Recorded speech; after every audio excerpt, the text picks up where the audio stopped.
Hi guys, welcome to my YouTube channel. My name is Kagiso Madala.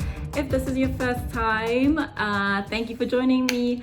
And if you're a returning viewer, welcome back and hope you enjoyed today's video. I want to get into the differences between Cape Town and Johannesburg. I moved here 3 years ago and obviously it was not an easy transition. There was a big culture shock just in terms of the difference in lifestyle between Johannesburg and Cape Town. So today I want to get into those differences, really just highlight the pros and cons of each city. Okay, so first things first, I think let's get into like the most pertinent point, and that is of course money.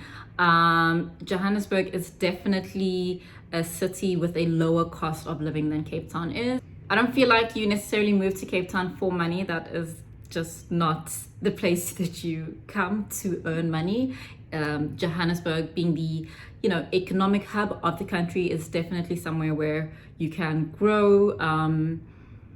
In terms of upward career mobility, your earning potential and the cost of rental really do have an impact on say your economic experience. Moving to Cape Town as an expat or as a foreigner, I think is a much more easier transition than it would be for a South African. Cape Town is more of or rather more similar to a European city than it would be to an African city. Johannesburg for you, it's really quite multi-dimensional, multicultural, really colorful in its setting, a very colorful city, and you really do get the sense of a cosmopolitan African environment, whereas Cape Town tends to lean towards a more European environment. When I say Cape Town, I really am speaking about the City Bowl.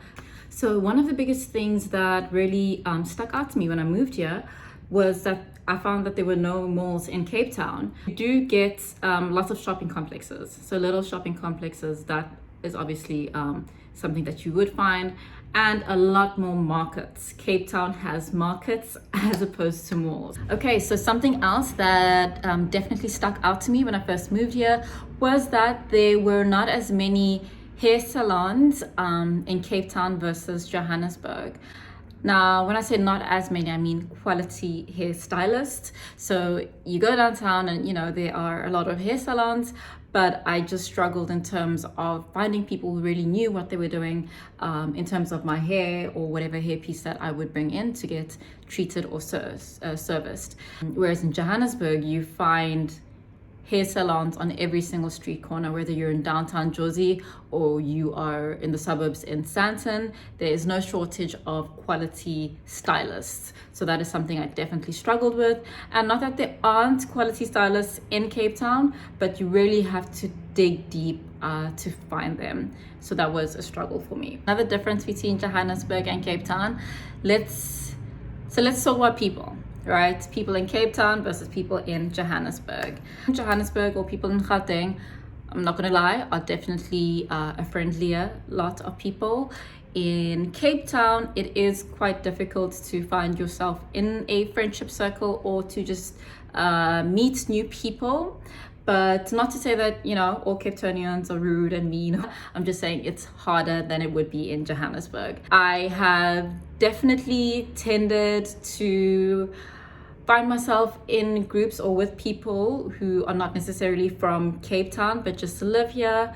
That has been easier for me in terms of socializing with people. And of course, yes, I have met Cape Townians that I have liked and did have a good experience with, but there is just a difference in terms of social cultures and structures in Cape Town. Let's leave it at that. But yeah, once you do find your group of people or your space where you're comfortable, it is a lovely thing, and that also usually happens when you start partaking in different activities around the city. That's when you start to meet people just by bonding over things to do. So entertainment in the different cities. Now, Cape Town definitely wins this one. There is a plethora of things to do in the mother city. Whether you're spending money or whether you're not spending money, you have options. Whereas in Johannesburg, you know, of course, you can do a lot. You can go down into Soweto, you can go to, you can be downtown. I think, sorry, I haven't been to Joburg in a long time, but those were the things to do back then. Cape Town, of course, you've got ocean, you've got mountain, there's just scenery everywhere. You've got the winelands. There is a lot to do in Cape Town. There are certain walking trails which I have done, which are quite beautiful and are not too high, and so that's really a lovely way to be in nature. Lots of walking, because obviously everything is beautiful. That's also another plus, is safety compared to Johannesburg in the city bowl. One other point I would like to speak about in terms of entertainment is that I find Cape Town restaurant life to be much more thrilling than Johannesburg restaurant life, and you're ranging from, you know, really less expensive small eateries, food trucks, to your high-end 5-star fine dining establishments. There's a lot to do, a lot to choose from. Just like to add that I am comparing the two cities, but ultimately I do love Cape Town as a city, and that's why I've chosen to stay here. And even though they do have their pros and cons, at the end of the day, Cape Town is the city I've chosen to settle and stay in. Cool. I hope you enjoyed my video. I hope you learned something. If you have anything to add or want to elaborate on a point I brought up, please feel free to comment below, and hit like, hit subscribe, and let me know what you think. Bye guys.